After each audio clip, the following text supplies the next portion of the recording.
ठाण्यातील परी व्यास या 13 वर्षीय खेळाडूने आंतरराष्ट्रीय किक बॉक्सिंग स्पर्धेत सुवर्ण पदक मिळवून ठाण्याच्या शिरपेचात मानाचा तुरा रोवला आहे। ठाण्यातील परी व्यास या 13 वर्षीय मुलीला लहानपणापासूनच बॉक्सिंगची आवड होती। आपल्या शैक्षणिक प्रगतीबरोबरच अवघ्या लहान वयातच परीने उत्कृष्ट यश संपादन केले आहे। परी ही ठाण्यातील घंटाळी परिसरात राहत असून ठाण्यातील न्यू इंग्लिश शाळेत इयत्ता 7वीत शिकत आहे। कोच विनोद शिंदे यांच्या मार्गदर्शनाखाली सराव करून परीने विविध स्पर्धांमध्ये यश संपादन केले। नुकतेच भूटान येथे थाय किक ऑफ इंटरनॅशनल किक बॉक्सिंगची स्पर्धा संपन्न झाली। त्यात तिला सुवर्ण पदक मिळाले आहे। सदरच्या स्पर्धेत बांगलादेश, पाकिस्तान इत्यादी देशातील स्पर्धकांनीही सहभाग नोंदवला।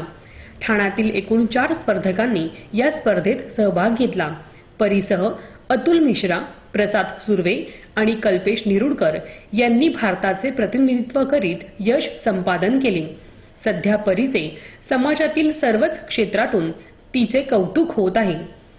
आम्ही हरियाणाला नॅशनल झाली होती, जी ऑल इंडियाची नॅशनल होती। त्याच्यामधून आमच्या 11 मुलांचं सिलेक्शन झालं होतं थाय किक बॉक्सिंग इंटरनॅशनल भूटानसाठी। त्या स्पर्धेला एकूण 4 कंट्रीज आले होते। जसे आपली इंडियाज आहे, भूटान, बांगलादेश, पाकिस्तान या 4 कंट्रीज होत्या। त्यातून आपल्या जे इंडिया क्वालिफाय केलेल्या आपल्या या टीमला 11 गोल्ड मेडल मिळालेले आहेत। त्यात आपली परी व्यास, प्रसाद सुर्वे, कल्पेश निलुगकर आणि अतुल मिश्रा त्यांचा समावेश आहे त्यांच्या टीममध्ये, इंडिया टीममध्ये। आणि ही स्पर्धा अशी पार पडलेली आहे की आपण पूर्ण आपल्या इंडियाचं वर्चस्व होतं। त्याच्यामध्ये टोटल 11 गोल्ड मिळालेत आणि आपल्याला चॅम्पियनशिप पण भेटली आहे। आमचे क्लासेस चालतात, त्या क्लासेसमध्ये यांची कंटिन्यू ट्रेनिंग असते। सकाळ आणि संध्याकाळ। सकाळच्या टायमाला ही मुलं आपली स्वतः ट्रेनिंग करतात, संध्याकाळी क्लासवर यांची ट्रेनिंग असते पूर्ण।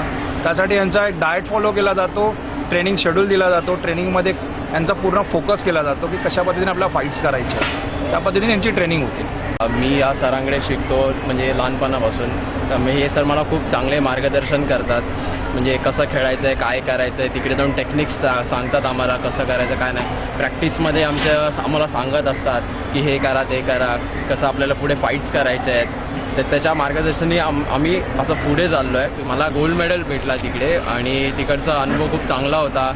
जे प्लेयर्स पण खूप चांगले आलेले तिकडे खेळण्यासाठी, कॉम्पिटिटर्स खूप चांगले होते। तर तिकडे खेळायला पण मजा आली आम्हाला तिकडे। म्हणजे भूतान पण एक चांगलं आहे, आम्हाला बघायला पण मजा आली तिकडे। आम्ही फिरलो पण, खूप चांगलं वाटलं तिकडे आम्हाला। आता पुढे आम्ही ट्राय करतोय पुढे जायचं। आता जसे आम्हाला सर मार्गदर्शन देतील तर पुढे गेलो इंटरनॅशनल ऑलिम्पिकसाठी, कुठे अजून पुढे जसं आम्हाला होतं तसं आम्ही पुढे जाऊ।